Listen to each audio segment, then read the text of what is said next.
disfrutar, mami. Don't stay.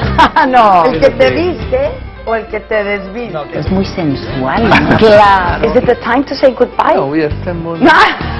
Siéntate. Ya, carnal. Tienes enojo, tienes rabia, tienes coraje. Mataste a tu hija. Yo pensé que me dieras un beso y no quería. Sí, porque Quítate la camisa, Joaquín. Muchas gracias, caramba. ¿Qué tal, Do you laugh at yourself? Do I? Are you shy, Sofía? I'm shy, I am. Para conquistar a tantas mujeres en tu vida, ¿qué hacías? Los expresidentes son como los jarritos chinos. Están muy bonitos, pero ¿qué hago con ellos? Oye, que tiene razón. ¿Hay algo? Estas son viejas, caramba.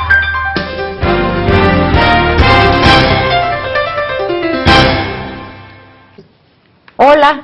Hola, Adela, ¿Cómo estás, Ricardo Anaya? Nuevo presidente nacional del Partido de Acción Nacional. ¡Wow! Muy contento, Adela, muy entusiasmado. Es una responsabilidad padrísima. Hay retos muy concretos en el corto plazo en los que ya estoy trabajando. Pero sí muy agradecido con la vida por esta oportunidad y con mucho gusto estar aquí contigo. No, al contrario, muchas gracias. Oye, de joven maravilla a presidente nacional del PAN sigue siendo una maravilla, ¿no? La verdad es que he sido muy afortunado. Soy una persona muy feliz, Adela. Me encanta lo que hago. Desde muy chico tenía claro que me quería dedicar a la política. Siempre he sido idealista. Siempre he creído que este país puede ser muchísimo mejor de lo que es. Que lo que a México le ha faltado es gente decente en el gobierno y que las cosas se pueden hacer muchísimo mejor. Y por otro lado, pues soy muy feliz porque tengo una familia padrísima, una esposa. ¿Qué tienes? 3 hijos? Tengo 3 hijos. Voy a cumplir 10 años de casado. El año que entra me casé bastante chavito. No. Tengo 10 años, sí, súper chavito. El año que entra, sí. Me casé a los 26 y tengo una chiquita de 2, Carmen, luego Mateo, que tiene 4, y Santiago de 6. Y los disfruto mucho. ¿Y ya? Sí, yo creo que ya. Sí, ya. Carolina, mi esposa, como que luego dice que sería bueno uno más, pero yo creo que es muy buen número 3. Sí, yo. Oye, ¿y por qué el PAN? Desde chiquito dices, sabías que te querías dedicar a esto. ¿Por qué el PAN? Nadie en mi familia se dedica a la política. Entonces, cuando yo tenía como 15 años más o menos y decidí que quería no solo dedicarme a la política, sino estar en un partido político, me acuerdo que fui por ahí a alguna librería a comprar pues los estatutos y los documentos, fundamentalmente del PAN, del PRI, del PRD. Me acuerdo que los leí, me convenció el PAN y como todo en la vida pues suceden ciertas coyunturas. Un vecino vivía muy cerca de mi casa, Paco Garrido, en aquel entonces pues un ciudadano que aspiraba a ser presidente municipal de Querétaro, resulta electo presidente municipal, me invita a trabajar con él en el gobierno municipal. Trabajé ahí en el Instituto Municipal de la Juventud y a partir de ahí pues tuve una carrera primero muy cerca de él. Él después fue gobernador, yo coordiné su campaña, fui su secretario particular, de tal manera que lo explican un poco 2 cosas. Por un lado, tenía yo una coincidencia, sí hice ese ejercicio de leer, no había nadie en mi familia que me dijera métete a este partido o a este otro. Y segundo, pues también esa coincidencia personal, el haber colaborado en su gobierno y a partir de ahí, pues un rato de carrera partidista de él. Oye, de eso hace 20 años y sí. Mucho ha cambiado el partido. Hay quien dice que está completamente desdibujado y que pues la filosofía del partido está quién sabe dónde. Yo no lo comparto. Mira, ayer justamente se cumplieron 25 años de que murió Manuel J. Cloutier, sí. El Maquillo, entonces tuvimos un evento muy bonito.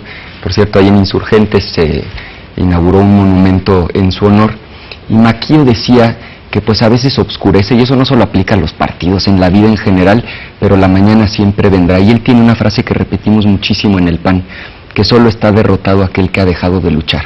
Y en el PAN pues vamos a seguir luchando todos los días con todas nuestras fuerzas por cambiar a México. Y déjame darte un dato, hace 15 meses, Adela, hubo elecciones en México en la mitad de los estados del país. O sea, no estamos hablando de unas cuantas elecciones. La mitad de los estados acaban de tener elecciones. Esto ya después de la presidencial. Y el partido que más creció fue el PAN. Pasamos de gobernar 9 a casi 13 millones de mexicanos. De 59 distritos locales, ganamos 80.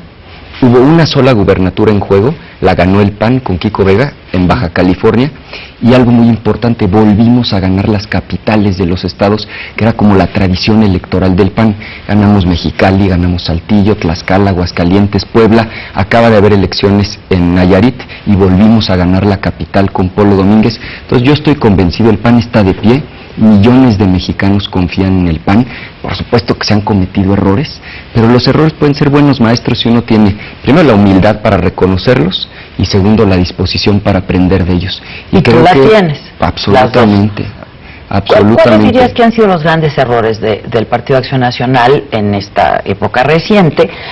Porque tú dices que se han ganado elecciones y de eso se trata, eso es lo que quiere un partido político, pero a costa de perder su propia esencia y su filosofía. Yo te diría dos cosas. La primera es, evidentemente durante el tiempo que fuimos gobierno dejamos de hacer cosas que debimos haber hecho.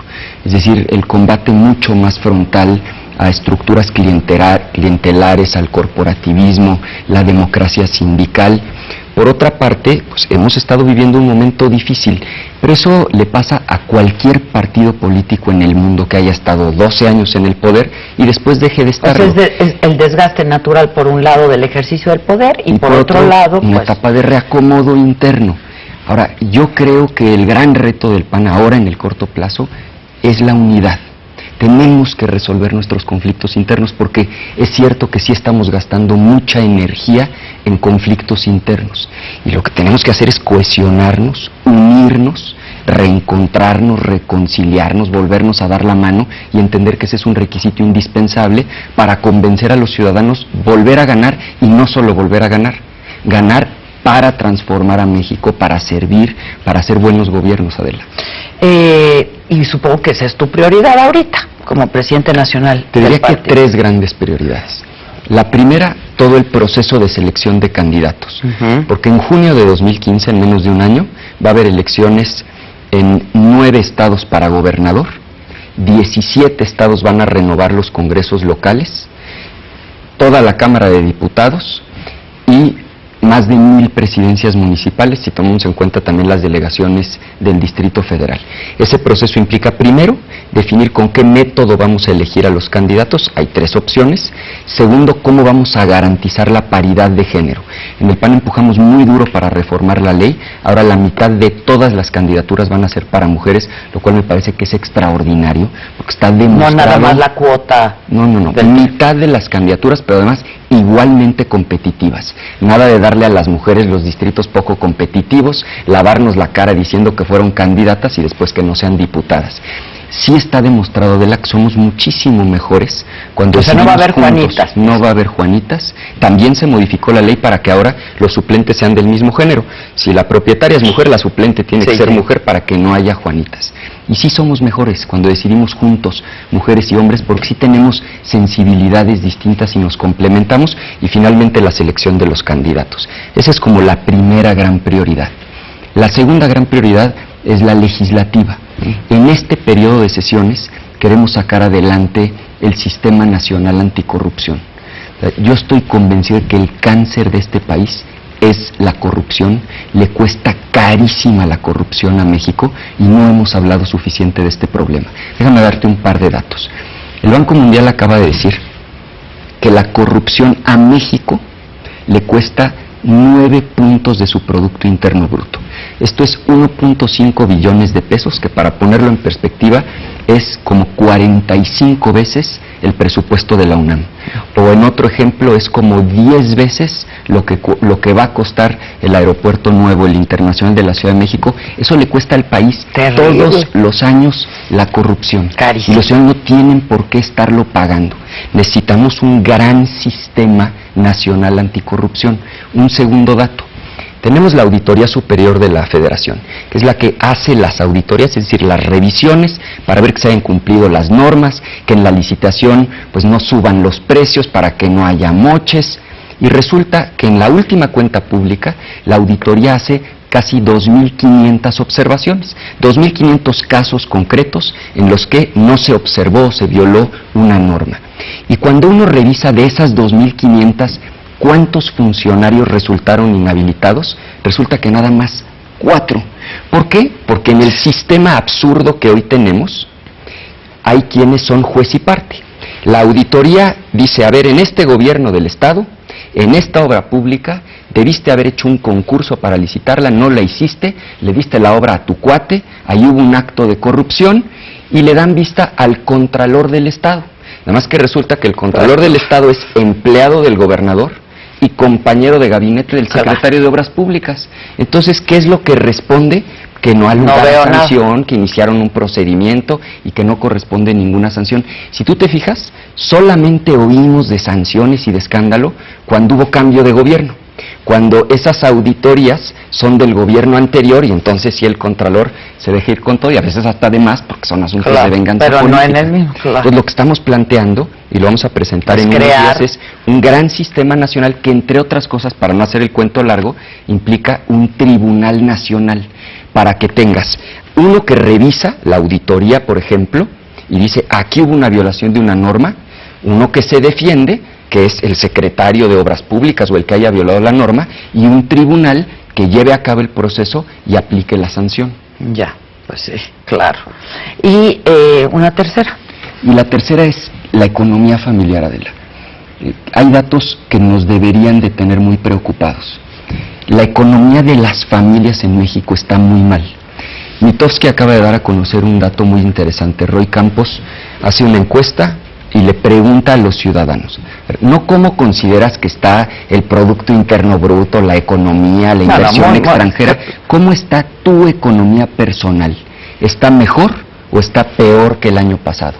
7 de cada 10 mexicanos contestan, hoy mi economía está peor que el año pasado. El INEGI hace un ejercicio muy similar. El INEGI lo hace todos los meses. Se llama Índice de Confianza del Consumidor. Son 5 preguntitas que el INEGI le hace a los ciudadanos en su casa. Igual, no les pregunta por la macroeconomía, les dice cómo está tu economía, la de tu familia, tu bolsillo. Otra vez, la inmensa mayoría responde, está peor que como estaba hace un año. En el PAN estamos convencidos que en buena medida la razón es la reforma fiscal, que creemos que fue un error garrafal. Pero el caso de la frontera es quizá el más elocuente. Se aumentó el IVA en la frontera. El Colegio de la Frontera Norte, que es una institución académica de la mayor seriedad, acaba de dar a conocer un dato. Las ventas al menudeo, otra vez, no la macroeconomía, cómo se está vendiendo en las tienditas, en la ferretería, se desplomaron 30%. O sea, ¿qué está pasando? Pues subimos los impuestos en México, la gente en lugar de comprar en México se cruza a Estados Unidos, allá es donde se generan los empleos, acá se pierden empleos, cuando se pierden empleos no llega dinero a la casa, no hay dinero en la bolsa y por eso 7 de cada 10 mexicanos dicen, pues mi economía está peor que el año pasado. Lo mismo al haberle puesto, por ejemplo, IVA al transporte foráneo. Todos los mexicanos que usan transporte foráneo para viajar diario, pues están pagando un 15% más de lo que tenían que pagar antes. Subieron el impuesto sobre la renta, y digo subieron porque los panistas votamos en contra y siempre dijimos que era un error. Ahí no fueron de 28 los panistas. Y en las otras sí, a mucha honra, y ahorita lo platicamos. Subieron del 28 al 30%, por ejemplo, la tasa para personas morales. ¿Qué provoca eso? Pues que sea menos atractivo invertir. Y la única manera de generar empleos es con inversión productiva. Cuando alguien su dinero lo invierte, hay un nuevo negocio, sea pequeño, mediano o grande, se contratan personas, se pagan sueldos, el dinero llega a la casa. Entonces, si queremos que los jóvenes encuentren empleo, tenemos que corregir esa reforma fiscal. Ustedes van a empujar por modificaciones a la reforma. Exacto. ¿Qué vamos a hacer? Son 2 momentos. Pero donde dicen que ya está cerrado el asunto, ¿no? Pues sí, nada más que aquí, primero, vamos a hacer el esfuerzo, porque creemos en el diálogo y en la construcción de acuerdos. Ojalá logremos convencer al PRI y al PRD de que esa reforma fiscal es una mala idea, que a pesar de que hicimos extraordinarias reformas, la economía no está despegando en buena medida por la reforma fiscal. Ahora, si no los convencemos, como ellos de alguna manera lo han anunciado, ¿qué pasa? Pues que en junio va a haber elecciones en el país y que se va a renovar toda la Cámara de Diputados. Y nosotros con toda claridad le vamos a decir a los ciudadanos que hacemos un compromiso de revertir la reforma fiscal si tenemos mayoría en la Cámara de Diputados, que votar por una candidata o un candidato del PAN va a ser garantía de que corrijamos ese despropósito de haber aumentado el IVA en la frontera, de haberle puesto IVA al transporte, de haber aumentado el impuesto sobre la renta. Vamos a hacer ese compromiso y vamos a ir con un discurso muy claro. Y claro, esto me regresa al punto anterior. ¿Por qué necesitamos unidad en el PAN? Porque si queremos comunicar este tipo de ideas con claridad a los ciudadanos, pues lo primero que necesitamos es ponernos de acuerdo internamente, que deje de haber conflicto interno, que nuestras energías no se consuman en nuestros problemas, sino que volteemos a ver al ciudadano un objetivo en común. y tengamos un objetivo en común. Ahora, ¿y te va a dar tiempo de esto en 3 meses? Bueno, primero, el plazo, el que yo voy a estar en la presidencia, no está claro. Definitivamente 3 meses no son, porque los procesos internos, las precampañas, inician hasta enero del próximo año y terminan más o menos a mediados de febrero. Un poco más sería entonces. Si Gustavo Madero decidiera ir por vía de representación proporcional, plurinominal, como en principio lo ha anunciado, una vez que terminara el proceso interno y el plazo para las impugnaciones, entonces él podría regresar. Un segundo supuesto, si él decidiera ir de mayoría, entonces habría que esperar a junio del próximo año. Pero para efectos prácticos, Adela, yo voy a hacer mi esfuerzo todos los días y voy a poner todo mi empeño para sentar las bases, y lo que sí espero podamos concretar en este periodo de sesiones que ya inició y podamos concluir antes de diciembre es el Sistema Nacional Anticorrupción. A mí me queda claro que así lo harás, ¿no? Porque pues eso es lo que te ha distinguido a lo largo de tu carrera profesional. Mi pregunta es, ¿por qué aceptas? O sea, igual va a regresar Madero, ¿no? Pase lo que pase, ¿no? Bueno, es su decisión, eso sí, hay que aclararlo. Bueno. Yo presumo que sí. ¿Y entonces? Primero, para mí, Adela, es una oportunidad extraordinaria. O sea, lo acepté con libertad, pero sobre todo con entusiasmo y con convicción. La oportunidad a mi edad de presidir el PAN, de trabajar desde la presidencia del PAN en estos 3 logros, preparar toda la selección de los candidatos hacia la elección de junio de 2015, pero sacar adelante el Sistema meses Nacional Anticorrupción. Sea un día, sea un año, yo voy a trabajar con todas mis fuerzas, y lo que ha sucedido en mi vida es que cuando he tenido una oportunidad y he hecho mi mejor esfuerzo, pues después se presenta otra. No lo dudo, entonces, pero es decir, sí afecta un poco tu imagen, ¿no? Pues, pública, digamos. Mira, soy una gente sin obsesiones, hago política de la buena, estoy muy entusiasmado con esta responsabilidad, estoy muy contento y estoy convencido de que tengo algo que aportar, y que si hago las cosas bien, se van a abrir otras oportunidades hacia adelante. No importa el tiempo que sea. No importa. Ahora, yo tengo una duda. Gane o pierda, Madero, si es diputado, ¿puede regresar y puede seguir siendo el presidente nacional del PAN? Sí, en cualquier caso es su decisión. En cualquier caso. Y va a haber renovación de la dirigencia nacional. ¿Se ha dado el caso, perdón que te interrumpa? Sí, precedentes de quien haya, siendo presidente, buscado ser diputado, sí, un ejemplo, Adolfo Crisli Vivarrola. Claro, eran distintas las reglas del partido en ese entonces, pero es un ejemplo, y hay muchos casos de quienes, siendo presidentes, fueron diputados. Lo que él ya anunció es que, de ser electo diputado, no sería diputado y presidente de manera simultánea. Lo comentó el día de ayer. No lo sería. En cualquier caso, en ese semestre, es decir, antes de diciembre del próximo año, tendremos que tener elecciones para elegir al próximo presidente nacional. Como sabes, a partir de la reforma de estatutos votan todos los militantes del PAN. Ahorita ya nuestro padrón es de casi 500,000 de personas. Se convocará a esa elección y tendremos renovación de la dirigencia nacional en el segundo semestre. ¿Puede ser candidato? Podría ser candidato, no es una decisión que yo haya tomado en este momento, pero estaría en condiciones. Bueno, pero uno pues yo sé que la decisión pues quizás no la hayas tomado, pero pues te vas haciendo un poco la ruta crítica de lo que va a ser tu futuro. Tampoco es un futuro muy lejano, estamos hablando de unos cuantos meses, es decir, pues lo habrás pensado. Por supuesto que es una posibilidad, pero tengo claro que para que el futuro se proyecte con claridad hay que resolver el presente. Entonces, ahorita mi responsabilidad es dar resultados. Hay un enorme trabajo que hacer en términos de reencuentro y de reconciliación al interior. Hay que hacer mucha política, hay que dialogar, hay que sentarnos, pues las distintas expresiones que tiene el partido. Algo que sí nos distingue, Adela, es que en el PAN apreciamos la cultura del debate. Nosotros sí creemos que es valioso que haya opiniones distintas, que haya discusión. Ya se estaban pareciendo mucho al PRD. Lo cierto, y en eso te doy la razón, es que una vez que tomamos las decisiones democráticamente, tenemos que cerrar filas e ir todos para adelante. A ver, ¿esto te obligó a renunciar, y sí voy a usar esta palabra, renunciar y sacrificar pues un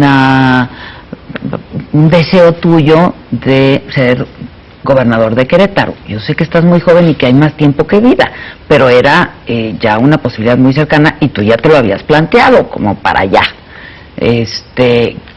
¿Por qué? Vuelvo a preguntar, ¿por qué? Si no hay, es decir, lo máximo que puede pasar quizá es que seas candidato y la ganes, y entonces sí, pero puedes no ganarla. Dos cosas. La primera es, efectivamente, yo tenía la aspiración de buscar la candidatura en Querétaro para ser gobernador del estado, y las circunstancias cambiaron y tomé una decisión en absoluta libertad, y estoy muy contento con la decisión porque creo que esta era la responsabilidad que en este momento histórico a mí me correspondía, y que si uno forza las cosas hacia donde no es razonable, pues el resultado es más difícil que sea el que uno quiere. Y segundo, toda elección democrática tiene sus riesgos. Lo que hay que hacer es participar con entusiasmo, con claridad de objetivos, ser disciplinado, y yo no tengo duda de que vendrán muy buenas oportunidades hacia adelante, y que por ahora me siento absolutamente realizado en esta responsabilidad de ser presidente del PAN. Seguramente así será. Ahora dinos, porque nos ha costado un poco de trabajo entender, pues mucho de la fractura en el Partido Acción Nacional fue justamente por pues la presidencia nacional del partido, ¿no? Ahora sí que ¿para qué tanto rollo si igual sí va a ir? Te diría dos cosas. La primera es, en México y en cualquier otro país, cuando un partido estuvo en el gobierno 12 años y deja de estarlo, viene un periodo de 1, 2, 3 años pues de reacomodos, donde la política interna es compleja. Eso le pasa a cualquier partido político en esas circunstancias. Entonces, me parece que estas diferencias, que han sido muchas de ellas ventiladas a través de los medios de comunicación, no son propias de la renovación de una dirigencia, sino de una serie de reacomodos en un partido político. Segundo, hay un artículo en el Estatuto, Adela, que además es un estatuto muy reciente, que aprobamos en una Asamblea Nacional. Déjame hacer un paréntesis para decirte que es una Asamblea Nacional en el PAN. Es una reunión como de 10,000 personas, donde se discute artículo por artículo. Cualquiera puede reservar un artículo, tiene derecho a subir a la tribuna, a hacer uso de la voz, a explicar los términos de su reserva, es decir, su propuesta de modificación al artículo, y se somete a votación, y todos tienen derecho a votar. Bueno, pues en esa reciente Asamblea Nacional se estableció una nueva disposición que el PAN no tenía. Para evitar que los dirigentes fueran juez y parte, que era algo que nos venía sucediendo, se dijo de ahora en adelante, quien quiera ser candidato, si es presidente o secretario del partido, se tiene que separar. ¿Cuándo? Cuando inicia el proceso electoral. El proceso electoral empieza en octubre. ¿Cuándo puede regresar? Cuando termine el proceso interno, si es de representación proporcional, o cuando pase ya la elección externa, la constitucional, si es que es de mayoría. Entonces, ese artículo ahí estaba, ahí está, y es en función de ese artículo que Gustavo Madero toma la decisión de pedir licencia, y además con toda transparencia dice, porque quiero ir a la Cámara de Diputados a continuar con el proyecto iniciado en el Pacto por México, lo cual me parece respetable. Sí, bueno, pero a ver, Ricardo, todo eso... El conflicto interno. Sí, lo explicas muy bien. Pero provocó una división fuerte, polarización adentro del partido, sí, pleitos fuertes adentro del partido, y pues entonces uno piensa, ¿pero para qué, no? Sí, la política interna en los partidos, Adela, siempre es compleja. Primero por una razón elemental, siempre hay más aspirantes que cargos disponibles. Para cualquier cargo. Se va a renovar una diputación federal, pues puede haber 5, 6, 10 personas que aspiran a ese cargo. Entonces, hay intereses legítimos que se encuentran. Lo ideal sería que siempre, pues, en un marco de principios y de cierta civilidad, con métodos democráticos, fuéramos dirimiendo esas diferencias. Pues el caso de la renovación de la presidencia del partido es eso.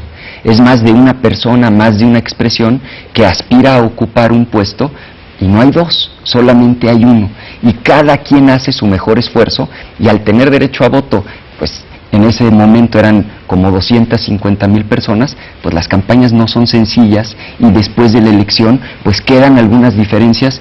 Lo que hay que hacer es sentarnos a la mesa, dialogar. Pero Ricardo, no es lo mismo que piensan de Madero los corderistas, por ejemplo, ¿eh? Sí. Esto que me estás diciendo tú eres maderista, digamos, y no es lo mismo que piensan, y piensan que Gustavo Madero le ha hecho mucho daño al partido, y que le hizo mucho daño al partido.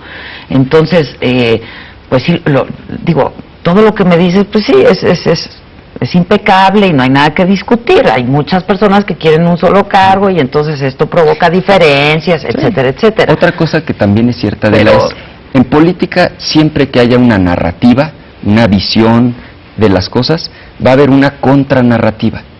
Y no es que una sea cierta y la otra sea falsa, es que no es blanco y negro, hay tonos de gris en medio. Mi responsabilidad ahorita como presidente del partido es hablar con todos. ¿Ya hablaste con ellos? Lo estoy haciendo. ¿Con quién ya hablaste? Y hablaste? lo voy a seguir. No, pues con muchísimos senadores, diputados, pero me presidentes refiero estatales del partido. De los corderistas, Con muchísimos. Y lo voy a seguir haciendo todos los días, porque también te debo decir... ¿Cómo han recibido ellos tu nombramiento?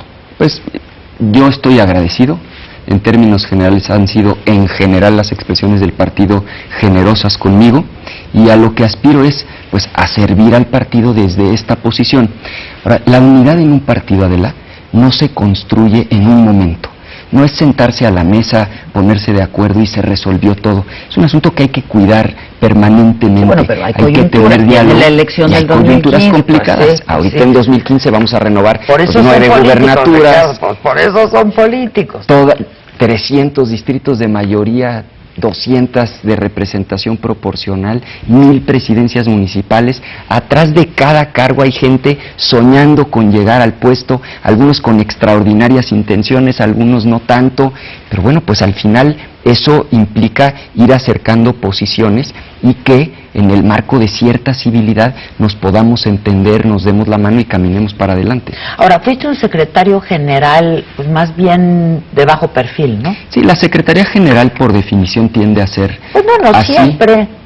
Generalmente. Felipe Calderón, por ejemplo, fue secretario general y salía. Hay muchísimo trabajo interno en la Secretaría General, toda la relación con los comités directivos estatales, procesar todos los métodos de selección. Pero eres el joven maravilla. Bueno, pues ahora, el joven maravilla. Te lo agradezco mucho. Ahora tengo una gran oportunidad y voy a hacer mi mejor esfuerzo en la presidencia del partido por poner en alto el nombre del PAN. Quiero hacer política de la buena, con honestidad, con transparencia, con decencia, con sencillez. A eso aspiro y me voy a empeñar con todas mis fuerzas, adelante. Oye, ¿cómo será tu acercamiento con Gustavo Madero? ¿Desde cuándo? ¿En qué momento? Fue bastante circunstancial porque, bueno, desde que él ganó la presidencia del partido, cuando compitieron Roberto Gil y Gustavo Madero, yo de hecho no estuve en el equipo de Gustavo Madero. Cuando él llega a la presidencia del partido, yo fui presidente estatal del PAN en Querétaro. Y fue muy generoso conmigo, dejó de lado la contienda interna, que es, digamos, propio de la gente que cree en la democracia. Construimos, yo siendo presidente estatal, él siendo presidente nacional del partido. Después hubo un momento especial, cuando yo estaba en la Cámara de Diputados, como diputado, se renueva la mesa directiva, y pues Gustavo Madero fue determinante en que yo fuera la propuesta del PAN para ser presidente de la Cámara de Diputados. Y creo que es de gente bien nacida saber agradecer, y yo agradezco esa oportunidad porque además fue un momento muy especial que me dio enormes satisfacciones presidir la Cámara de Diputados y desde el cual pude hacer cosas de las que me siento profundamente orgulloso. Hace ratito platicábamos de la reforma fiscal. Hay temas en los que no coincidimos con el gobierno, con el PRI, con el PRD, lo decimos con apertura, creemos que eso afecta, pero en lo que sí coincidimos, hemos no solamente colaborado, empujado con toda fuerza para que las reformas salgan como deben salir. La realidad es que... ¿Y van a seguir colaborando? En lo que... Así de claro. Porque, por ejemplo, ¿qué opinión te merece que el PAN no haya asistido al foro en la Cámara de Senadores donde iba a ir el presidente, se armó todo este rollo? ¿Qué? Te lo digo con toda claridad. La responsabilidad del PAN, claro. Porque claro, eres clarísimo. Sinceridad. Y bien estructurado y bien ordenado y todo, pero Con toda netas. honestidad, sí, a ver. La responsabilidad del PAN es ser una oposición, eso, responsable. Y eso implica una fórmula elemental: apoyar lo que es bueno para el país y oponerse con fuerza, con determinación y con valentía a lo que afecte a las familias mexicanas. No se explica sin el PAN la reforma educativa, la de competencia económica, telecomunicaciones, transparencia política o electoral, energética, y no se explican sin el PAN porque fueron reformas constitucionales que requerían 2/3 partes en ambas cámaras y luego la mayoría en las legislaturas de los estados. Y no fue fácil para nosotros, Adela, y sigue sin serlo, porque todavía hay quien hoy nos cuestiona que por qué aprobamos una serie de reformas que cuando nosotros estábamos en el gobierno, muchos, El PRI, claro. el se PRI, opone. pero además muchos de ellos, inclusive actores en lo concreto, se opusieron a esas mismas reformas. Es decir, cuando ellos estaban en la oposición decían que no eran buenas, y cuando llegaron al gobierno nos dijeron, oigan, como que sí tenían razón, vale la pena sacar adelante esas reformas, ahora necesitamos patriotismo y que se sumen. Y fue una decisión bien complicada, de debates muy duros al interior del partido, y la decisión que tomamos, y en eso fuimos prácticamente unánimes, porque ahí están las votaciones, fue: si eso es bueno para México, lo tenemos que apoyar. Pero no solo apoyamos las Aunque iniciativas, tenga un costo político. aunque tenga un costo político, porque la frase es: no estamos nosotros solo pensando en la próxima elección, estamos pensando en la próxima generación. Sí, bueno, más pero todo allá de la esto que frase, está Adela, pasando sí es porque están pensando en la próxima elección. pero no solo. Ya cambió todo el juego político. Pero fíjate, por eso la frase es no solo. No puede un partido político no pensar en una elección, porque el partido que no piensa en una elección y no gana elecciones, no tiene espacios desde los cuales hacer realidad los principios en los que cree. Pero un partido no puede solo pensar en elecciones, porque entonces vienen una serie de actitudes mezquinas, egoístas. Hay que pensar, primero es el país, luego es el partido y luego es el proyecto legítimo de cada uno de nosotros en lo individual. Te pongo el caso de la reforma educativa. Todavía horas antes de que se votara la reforma, le querían modificar una palabra. Empujábamos porque hubiera evaluación de los maestros. Evaluación en 3 momentos. Para el ingreso, es decir, para definir a quién se va a contratar. Que ya no fuera a contratar al amigo, al cuate, sino al que por un examen demostrara tener capacidades. Segundo momento, en la permanencia, que no porque ya tienes tu plaza, la vas a conservar toda tu vida. Y tercero, en los ascensos. Le querían borrar la palabra permanencia y ahí estuvo el PAN dando la batalla. Toda la reforma educativa sin la palabra permanencia se habría venido abajo. Yo me acuerdo. En el caso de la reforma energética, ¿tú te acuerdas? La iniciativa que se presentó contra lo que finalmente se aprobó fue en mucho porque el PAN empujó no solo a que sí saliera la reforma, a que saliera una reforma profunda que verdaderamente implicara detonar la inversión en el sector, generar empleos y que a la gente le llegue dinero al bolsillo. Entonces nuestra fórmula es esa: vamos a seguir apoyando lo que sea bueno para el país y nos vamos a oponer a lo que lastime a las familias mexicanas. Y por supuesto, en la coyuntura, en temas políticos, pues tendrán sus posiciones, tendremos las nuestras, debatiremos, discutiremos, pero eso sí, siempre en un marco de respeto. Yo estoy convencido de que se puede ser muy claro en política, se puede ser muy duro, se puede ser muy firme, pero siempre hay que ser respetuoso.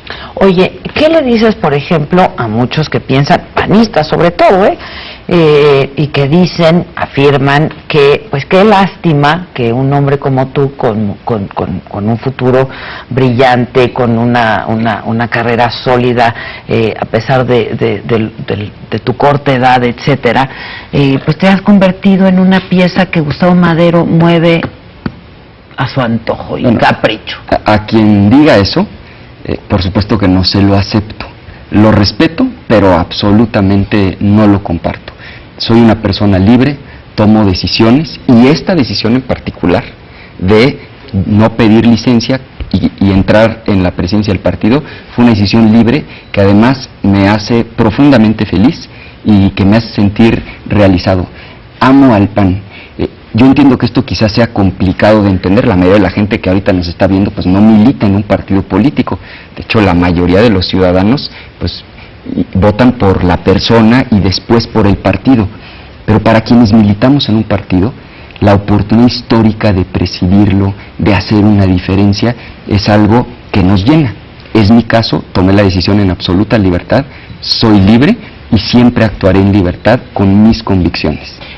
Y al cabo de algunos meses, si es que ya no te quedas como presidente nacional del PAN porque regresa Gustavo Madero, etcétera, ¿habrá algún dejo de arrepentimiento quizá porque no te alcanzó el tiempo para hacer la diferencia, para hacer cosas que de trascendencia para el país y para tu partido? Me voy a asegurar de que no sea así, y creo que la manera de que no sea así es poner mi máximo esfuerzo todos los días, y eso al final da la satisfacción del deber cumplido, y estoy segura de la que van a venir cosas interesantes hacia adelante. Ahora, dos asuntos que me parecen fundamentales. Uno, que es con lo que te vas a enfrentar en este momento. Uh-huh. ¿Cómo vas a lograr la unidad del partido? Porque aunque tú me digas misa, está dividido. Y dos, ¿cómo vas a lograr mejorar la imagen de tu partido? Uh-huh. Y tenemos que hablar entonces de los moches, de las fiestas, de los casinos, de la corrupción, de vínculos con el narco. ¿Estás tomando notas? Si quieres te la paso, porque además tienes una vista antes de que iniciaron... Como traen notas aquí las notas, dije, ahí está el cuestionario. No, hombre, si este muchacho. Entonces, eres de una habilidad, pero a ver, dime, a mí me parece que son estos dos temas muy importantes. ¿Cómo lograr la unidad del partido? Y dos, ¿cómo vas a mejorar la imagen de tu partido hacia afuera? Ahora que vienen las elecciones en el 2015 y que lo que quieren, pues es ganar. A ver, lo primero, la unidad tiene que ser de propósito, tiene que ser en torno a los grandes objetivos. O sea, hay unidad cuando compartimos el rumbo. Si compartimos que tiene que haber un sistema nacional anticorrupción, si eso de veras nos mueve a acabar con la corrupción y con la tranza en nuestro país, pues entonces va a haber unidad en torno a ese objetivo. Y tienes que empezar por tu partido. Y ahorita voy a llegar, y por supuesto que sí. Segundo, si nosotros aspiramos a ganar la elección en junio, para tener más diputadas y diputados, para cambiar esa reforma fiscal, para que crezca la economía y le vaya bien a las familias, pues tenemos que trabajar unidos. Entonces, lo primero es que haya claridad de objetivos. Cuando en una organización hay claridad de objetivos, hay muchas más probabilidades de que todos se empujen en el mismo sentido. Segundo, en un momento bien difícil, Adela, cuando se definen las candidaturas, lo decíamos hace rato, pues siempre hay más aspirantes que espacios disponibles.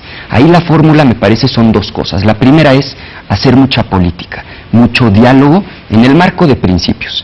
Yo soy práctico, pero creo que hay un límite en las negociaciones políticas, y ese límite lo marcan los principios. Ese es el marco. Adentro de los principios hay que hacer toda la política que se pueda, de la buena, hay que dialogar, hay que tratar de construir, pensar afuera de la caja y decir, esto se puede resolver de esta manera. Y segundo, con métodos democráticos, porque esa es la tradición del PAN. En el PAN no hay un iluminado que con su dedo flamígero diga, tú vas a ser candidato, tú no. Lo que hacemos pues son elecciones internas. Que Gustavo Madero así ha sido, ¿eh? A ver, Adela, si revisamos con cuidado... Casi que dicen que llegó y dijo, ya tómenme protesta, etcétera, etcétera. Yo entiendo que se pueden decir cosas, pero el PAN es un partido de normas, tenemos un estatuto, toda una serie de reglamentos. Cada vez que no se acepta un reglamento, los asuntos van a dar al tribunal. Somos el partido con más asuntos en el tribunal. Cuando un dirigente abusa de los derechos de un militante, el militante se va al tribunal y prácticamente siempre la gana. Y ejemplos de esos hay cientos. Entonces la solución es respetemos nuestro marco legal, tengamos procesos democráticos. No van a poder quedar los dos aspirantes, se van a tener que ajustar a un voto mayoritario. Si la contienda fue justa, si las condiciones fueron transparentes, pues entonces el que haya perdido le tendrá que levantar la mano al otro. Déjame platicarte algo. Ayer en la noche tuvimos un evento en el PAN, la presentación del libro de Luis H. Álvarez. Luis H. Álvarez es muy probablemente el panista vivo con más autoridad moral por mucho. En el 86 estaba en juego la gubernatura de Chihuahua. Había dos aspirantes. Uno era Luis H. Álvarez y el otro era Pancho Barrio. En la interna, porque también en aquel entonces había internas y había dos que aspiraban al cargo, le gana Pancho Barrio a Luis H. Álvarez la candidatura, de tal forma que el que fue a campaña, a la elección, fue Pancho Barrio. Le hacen fraude que era algo bastante común en nuestro país en aquellas épocas. Hay un terrible fraude electoral en 86 en Chihuahua, y a partir de ese fraude viene una protesta, un gran movimiento ciudadano, y Luis H. Álvarez hace una huelga de hambre de la que se habla mucho, pero se olvida este capítulo anterior, en el famoso Parque Lerdo. 41 días de huelga de hambre defendiendo un triunfo ajeno, el de su compañero de partido, que le había ganado la contienda interna. O sea, él quería ser el candidato, no pudo ser el candidato. Yo les decía ayer, si hoy el PAN Es que no hay tuviera muchos como él, ¿eh? una fracción de la generosidad, la solidaridad, ese espíritu transparente de Luis H. Álvarez, pues claro que sería mucho más fácil resolver nuestros asuntos internos y nos iría muchísimo mejor. Yo creo en esta fórmula. Volteemos para atrás para ver lo mejor del partido, pero que ese mirar atrás no sea como esas luces de popa de los barcos que nada más iluminan lo que queda atrás. Que ese mirar atrás sea como un faro que ilumine el porvenir, o sea, con esperanza, con los ojos puestos en el futuro. O sea, recuperemos esos ejemplos de heroísmo que nos deben dar un norte de cómo nos debemos comportar y volteemos hacia adelante. Yo creo que si hay generosidad nos vamos a poder entender muchísimo mejor y todos tenemos una parte que aportar, porque no va a ser un juego de buenos y malos, son tonos de gris, todos nos tenemos que acercar, todos tenemos algo que poner sobre la mesa y en la medida que tengamos esa disposición creo que nos puede ir muchísimo mejor. Yo espero que salgamos bien librados de esta fase de seleccionar a nuestros candidatos, que tengamos un buen resultado en 2015 y yo estoy convencido de todo corazón que en 2018 vamos a ganar la presidencia de México. Pero esa ya es mi convicción personal. ¿Con cuál candidato?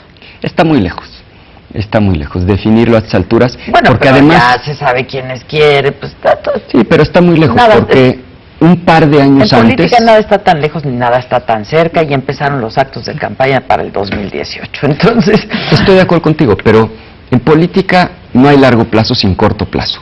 Hay muchísimos ejemplos de políticos que estaban muy vigentes y si después desaparecen es muy complicado que puedan regresar. riegan, ¿no? O se equivocan. Entonces, un partido creo que 2 años antes de la elección debe ya empezar a ver con bastante claridad Pero, por 2 ejemplo, o ¿a ti 3 te gusta perfiles. Gustavo Madero como candidato? No, a ver, lo veo lejísimos. Es ¿Pero un tema, te gusta o no? Esa es mi pregunta nada más. A lo mejor no es, pero ¿te gusta? ni siquiera él. Yo tuve una Pero yo plática te estoy olvídate de él, te voy a yo nada contestar más las te dos pregunto cosas. a ti. Te voy a contestar las dos cosas. La primera es, yo tuve una plática con él hace 3 días y tratamos este tema. Y él mismo me dijo, me preocupa que a mí me quieran estar encajonando en ese proyecto cuando es algo que yo no estoy viendo hacia adelante. Entonces, lo primero es, quienes lo que están leyendo es que él, eso es lo que se planteó y eso es lo que está, y que eso explica todo lo que hace, pues creo que se están Es equivocando. una mala lectura. Lo segundo, por supuesto que creo que es un gran activo en el PAN. ¿Qué le reconozco yo a Gustavo Madero? Sobre todo el Pacto por México, Adela. O sea, el pacto no se explica sin Gustavo Madero y sí fue un ejercicio de acuerdo histórico en donde desde la oposición pudimos plantear una agenda que fue compartida con el PRD y con el propio gobierno y que permitió no una transformación menor. No es exagerar decir que México vivió en el último año su transformación constitucional más importante Sin duda. de los últimos 100 años. Desde que nació la Constitución de 17 no había habido un año, y yo tuve la fortuna enorme de ser presidente de la Cámara de Diputados justamente en ese periodo, en el que hubiera reformas constitucionales tan profundas y tan necesarias. Claro, también en buena medida porque las habíamos postergado desde hace mucho tiempo. Ahí surge el Niño Maravilla, cuando fuiste el presidente de la Cámara. Pues, no me, que sí pero lo no me, agradecen. me contestaste Me preguntaste si te gustaría. mi opinión Sí. sobre Gustavo. Te digo, sí creo que es un gran activo del Por PAN. eso sería un buen candidato, ¿te gustaría verlo como Candidato a la presidencia de la República Eso, por el PAN. eso lo tendría que resolver él. Ah, lo no, que claro, estoy pero ¿a ti seguro te gustaría? es que es un gran activo Pregúntame del PAN. si me gustaría a mí que tú fueras candidato. ¿Te gustaría que yo fuera Claro. candidato? Ay, muchas Ahora gracias, yo te Adela. pregunto, ¿te gustaría que Gustavo Madero fuera candidato? ¿Te gusta? Sí, y me gustan muchos otros políticos hoy Está que bien, tiene el pero PAN él que sí. son grandes activos. Ok, pero él sí. Sí. Ok, ahora, vamos a hablar de este otro asunto, ¿no? La imagen del PAN hacia afuera, con lo de los moches, con lo de los casinos, con lo de la corrupción, con vínculos con el narcotráfico. ¿Qué? Todavía hoy sale una nota ya la viste seguramente, ¿no? No. Si no la viste tú de Villarreal, si no la viste tú, ya la habrás visto desde allá. Pero aquí te la traigo. ¿Quién es el...? No, espérame. A ver, te voy diciendo qué creo. A ver, primero, que se han cometido errores, sí. Y creo que los errores hay que reconocerlos. O sea, si aspiramos a mejorar en cualquier organización, lo primero que tenemos que hacer es tener humildad para reconocer errores. Porque el que no reconoce sus errores está condenado a repetirlos. Pero también creo, Adela, que una organización no se puede sentar a descansar sobre la lamentación. O sea, creo que una organización tiene que reconocer errores, sí con propósito de enmienda, pero con visión de futuro, viendo hacia adelante. No para lamentarse, desgarrarse las vestiduras, se trata de reconocerlos para aprender de ellos y ver hacia adelante.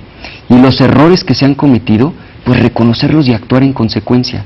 Y sobre prácticas de corrupción, donde haya una no solo prueba, son errores, pero a ver, con toda claridad, donde haya una prueba de una práctica de corrupción, tenemos que ser implacables. Primero en la norma interna, pero también en la norma legal a nivel, digamos, jurisdiccional. No tengo duda, esa tiene que ser la actitud. No podemos solapar corrupción y no podemos hablar de acabar con la corrupción en el país si no tenemos un ejercicio serio de autocrítica, ¿no?, al interior del partido. Ahora, ¿qué sí es delicado? Y lo pongo en ese orden porque lo primero es eso, reconocer, no quedarnos en la lamentación, ser severos en los castigos y poner la mirada en el futuro. Pero también hay que evitar los linchamientos sin pruebas, porque hoy mucha gente hace política pues deslizando rumores, trascendidos. Cuando haya pruebas y algo conste, todo el peso de la ley. Lo que no se puede es tampoco hacer juicios anticipados y que porque alguien dice, entonces se lincha a una persona. Con esa claridad, y sin ponerle nombre y apellido porque me parece que nadie lo merece. Pero creo que el principio tiene que ser eso. Por eso, pero mucho se ha hablado de los moches, de los casinos, se ha documentado. ¿Cuál va a ser tu papel ante esto, frente a esto, como presidente nacional del PAN? Yo sí creo que, francamente, el problema estructural de los moches está en lo que platicábamos hace rato. O sea, ¿de qué sirve que la Auditoría Superior de la Federación, vamos a pensar en que se construyó una escuela, y resulta que en lugar de hacer una licitación, o sea, un concurso para dárselo al que daba el mejor precio y calidad, se lo asignaron al cuate? Y resulta que el cuate, en lugar de cobrar los 100 pesos que vale la escuela, cobró 120, y de esos 20 que sobran, se lo reparten entre el tranza del gobierno y el tranza que está fuera del gobierno. ¿De qué sirve que la Auditoría Superior de la Federación señale, porque señaló 2.500 casos en la última cuenta pública, si después a quien le pide que investigue es a un empleado del jefe del que cometió la irregularidad? O sea, ¿de qué sirve en un gobierno estatal que le den vista al contralor del Estado si es un empleado del mismo gobernador que probablemente estaba enterado del acto de corrupción y compañero de gabinete del secretario de Obras Públicas, que es el ejecutor? ¿Queremos acabar con el problema? Vamos, pero en serio, adelante con el Sistema Nacional Anticorrupción, que además es algo de lo que hemos venido hablando de tiempo atrás.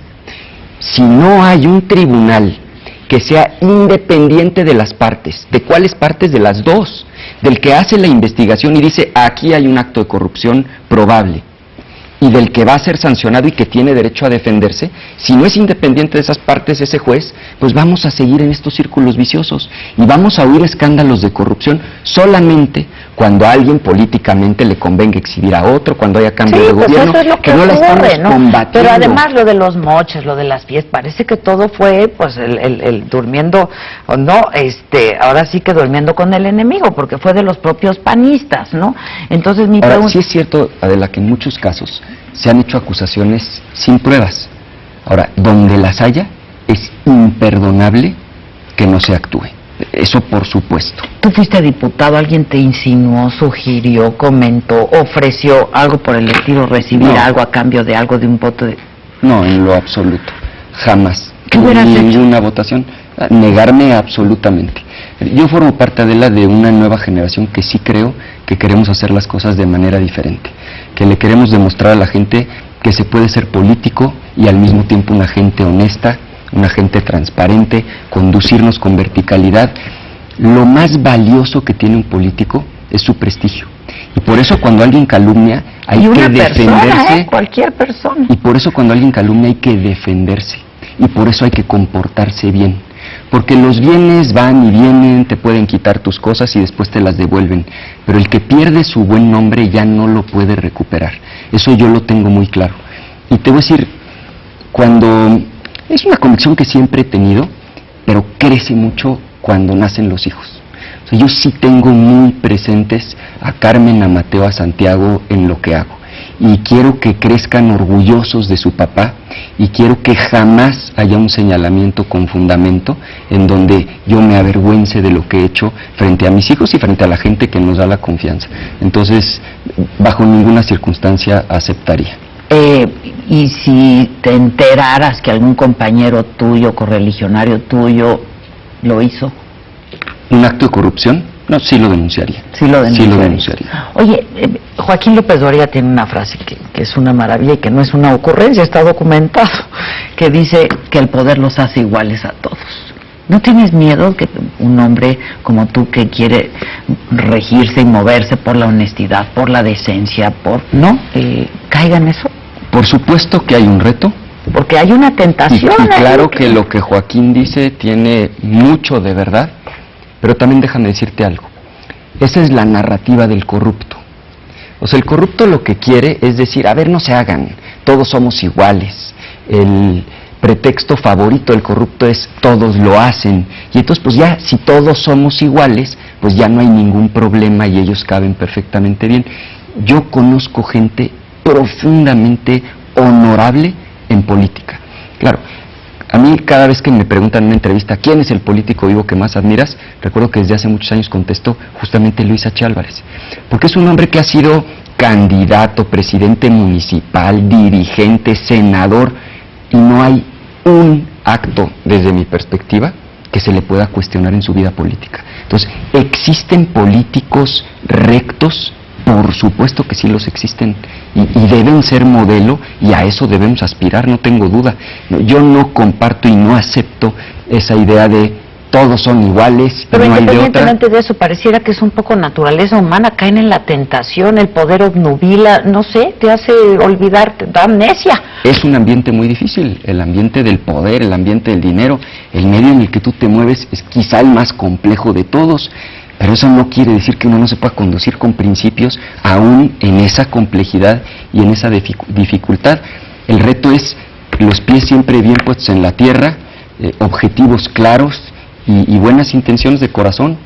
Déjame, nada más te leo esta nota porque ya se me acabó. No solamente me gustaría mucho verte como candidato a la presidencia por el PAN, eres el típico hombre que uno quiere para sus hijas, caray.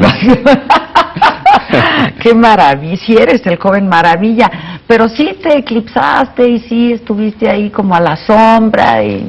Pero a ver, ¿sabes algo, Adela? También creo que... Entonces tampoco debiste de haber caído en eso, ¿no? O sea, un hombre como tú, recto de principios, que tenías tu carrera, pues... Pero, a ver, Adela, ser secretario general del PAN, para quien es panista, es un honor. Y no todas las posiciones son de exposición mediática. No, pues claro que cuando uno es presidente de la Cámara de Diputados... No, pero a lo mejor no te dejaba Gustavo Madero ni sacar la cabeza. No fue el caso. Hay posiciones que son de mucha exposición mediática. Si yo no fuera presidente del PAN, pues en este momento no estaría sentado en esta mesa contigo. Ah, no, me parece fantástico. Es decir, hay posiciones que dan... Pero cuando es nada más por un ratito, que hasta te dicen el 7 porque se vence a los 90 días. Hay que hacerlo. Ay, ríete, Ricardo, con profunda... Pues ya me dijeron que no te gusta la crítica, que eres... No es que no me gusta la crítica. No aguantas la crítica. No, eso no es cierto. Lo que sí, tolerante. A ver, te digo con claridad. Creo que el prestigio se defiende con todo. Hay gente que lo calumnian y dice, no pasa nada. Bueno, pero una cosa es la calumnia y otra cosa es la crítica. No, con la crítica no tengo absolutamente ningún problema. ¿No? Ninguno. Bueno, y que se te tiene que ir haciendo la piel más gruesa, porque no hay que ser tan sensible porque pues, te falta un chorro, ¿no? A ver, mira, la foto está Dice, en los días previos a su detención junto con el capo Héctor Beltrán Leiva El Hachi, que fue ayer, el empresario queretano Germán Goyeneche Ortega estuvo en un acto de precampaña del actual diputado federal del PAN, Ricardo Villarreal García. Que no soy yo, por cierto. No. Dije Villarreal, hermano del ex coordinador de la bancada panista en el Senado, Luis Alberto Villarreal, quien aspira a la candidatura por la alcaldía de ese municipio, es decir, San Miguel de Allende. A ver, creo aquí que es un está la gran foto, ejemplo. hay reunión, o sea, esto es un documento, es Ok, un gran ejemplo. Te doy un dato. A ver. Ahí está en esa foto Germán Goyeneche. Yo leí ayer el dato de que había sido detenido. Me sorprendió muchísimo. Prácticamente a quien le preguntes que vive en Querétaro lo conoce. Él era forcado, pero además cara en los forcados, es decir, el que se pone hasta adelante con el gorrito verde, alguien sumamente conocido. Si a mí me preguntas si me hubiera imaginado que ese hombre estaba metido en temas de delincuencia organizada, pero ni por aquí me hubiera pasado. Es probable Entonces, que tú tengas una foto con él. no la que tengo aparezca, porque pero no es alguien con ok. quien yo tengo una relación personal, pero lo que te quiero decir es un buen ejemplo. Si tú me dices, oye, tengo una prueba de que alguien cometió un acto de corrupción, oye, hay que irse con todo. Pero si en una foto tú ves a un funcionario público con un micrófono y en el público a una persona que, como por qué habría de saber que ese señor se dedica a cosas chuecas y de delincuencia organizada. ¿Sabes qué nos pasa mucho a los políticos, por ejemplo? Yo nunca he tenido una bronca de esas, pero la he visto en muchos otros. Cada vez que vamos a un evento, nos tomamos fotos con medio mundo. Y el día que uno de esos con los que te tomaste la foto resulta ser una persona que anda por malos pasos, aparece la foto por ahí. Y uno dice, pues es un riesgo enorme porque con cuánta gente pues que no necesariamente conocemos, nos tomamos fotografías. Yo regreso a lo mismo, a ver, donde haya pruebas, Adela, con todo. O sea, la corrupción sí es el cáncer de este país. O sea, está bien, las reformas no habían salido adelante, que van de la mano. Van de la mano. Porque la corrupción es la trampa, pero después viene la impunidad, que es el no castigo. O sea, de 100 delitos que se cometen en nuestro país, ya muchos menos se denuncian, y cuando ves cuántos se castigan, de 100 baja prácticamente a 1 o 2. O sea, de ese tamaño es la impunidad. O sea, 98 de 100 se salen con la suya. Entonces, estoy de acuerdo, ese es el gran problema, pero sí estamos obligados, pues, con rigor a identificar Claro, que y tú haya como elementos, ¿no? ya nos vamos, pero tú como presidente nacional del partido ahora, ¿estás obligado a ver de qué va esto, por ejemplo, que te llega a tus manos? Sí, por supuesto, ese y cualquier otro caso, pero sí creo que es muy delicado que a una persona que porque está con un micrófono en la mano y en el público había alguien que era medio delincuente, pues lo liguen con esa persona. Pero de fondo, Adela, el Sistema Nacional Anticorrupción lo tenemos que sacar en este periodo de sesiones si de fondo queremos combatir la corrupción en México. Bueno, pues tienes mucha chamba y por lo que vemos poco tiempo, así es que te dejo ir a trabajar. Muchas gracias, Ricardo Gracias, Anaya. Adela. Bueno, no, ya vete a dormir. Gracias, muchas Muchas gracias. gracias, Y qué hasta linda, la ¿eh? próxima te vamos a estar dando lata. Gracias. Gracias. Gracias a usted y hasta la próxima, hasta el próximo jueves.